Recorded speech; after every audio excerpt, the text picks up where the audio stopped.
Hey guys, so I'm back again and I'm recording in the car because it's the quietest place I could find. So, as promised, I am reading my favorite poem. It's by Oscar Wilde and it's called The Ballad of Reading Gaol or Jail. Yeah, it's slightly old English, but I like it anyways.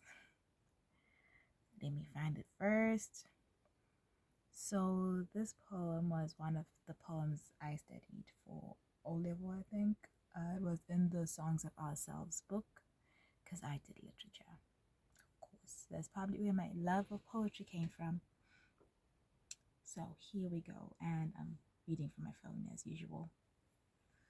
So, The Ballad of Reading Gaol by Oscar Wilde. He did not wear a scarlet coat, for blood and wine arreared, and blood and wine were on his hands when they found him with the dead, the poor dead woman whom he loved and murdered in her bed. He walked amongst the trial men in a suit of shabby grey. A cricket cap was on his head, and his step seemed light and gay. But I never saw a man who looked so wistfully at the day. I never saw a man who looked with such a wistful eye upon that little tent of blue sky, which prisoners call the sky. And at every drifting cloud that went by, with sails of silver by, I walked with other souls in pain within another ring, and was wondering if the man had done a great or little thing. When a voice behind me whispered low, that fellow's got to swing. Dear Christ, the very prison wall seemed to reel, and the sky above my head became like a casque of scorching steel. And though I was a soul in pain, my pain I could not feel. The man had killed the thing he loved, and so he had to die.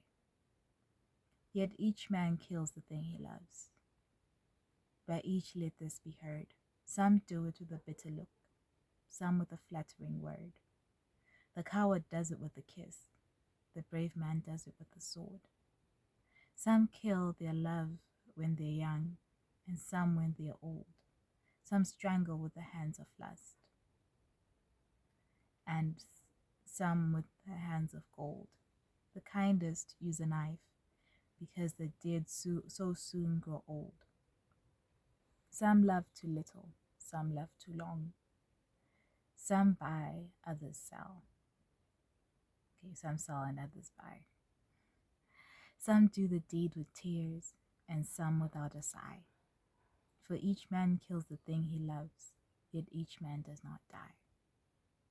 He does not die a death of shame on a day of dark disgrace, nor have a noose about his neck, nor a cloth upon his face, nor drop feet foremost through the floor into an empty space. He does not sit with silent men who watch him night and day, who watch him when he tries to weep and when he tries to pray, who watch him lest himself should rob the prison of its prey. He does not wake at dawn to see dread figures throng his room, the shivering chaplain robed in white, the sheriff stern with gloom, and the governor all in shiny black, with the yellow face of doom. Does not rise in pious haste to put on convict clothes, while some coarse-mouthed doctor gloats and notes each new and nerve-twitched pose, fingering a watch whose little ticks are like horrible hammer blows. He does not know the sickening thirst, the sand one's throat before. The hangman with his gardener gloves slips the padded door and binds one with 3 lantern thongs, that the throats may thirst no more. He does not bend his head to hear the burial office read, nor while the terror of his soul tells him he's not dead, across his own coffin as he moves into the hideous shed. He does not stare up upon the air through a little roof of glass. He does not pray with lips of clay for his agony to pass, nor feel upon his shuddering cheek the kiss of Caiaphas. Gaze pretty long, but for the poems that we used to do at school, that's where it used to stop. It's, yeah, The Ballad of Fleeting Gold by Oscar Wilde. It's pretty interesting because I feel like some of us relate to this. We kill things even unintentionally.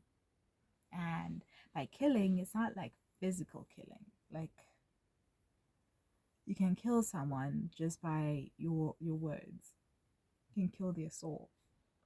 And we all kill something. Of course, not on purpose. So you might even think that it's something small.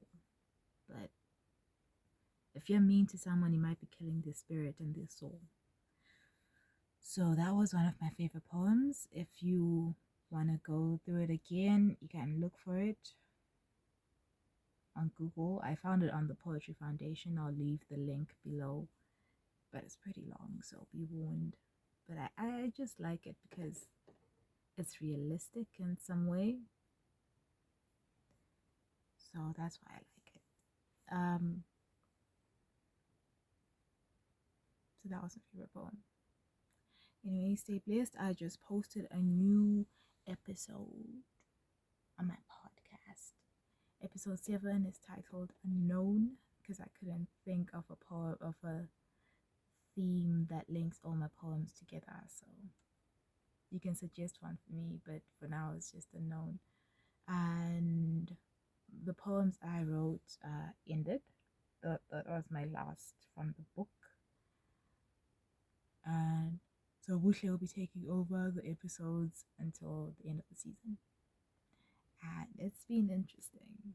So I look forward to your comments and input. But for now, stay blessed and be happy. Because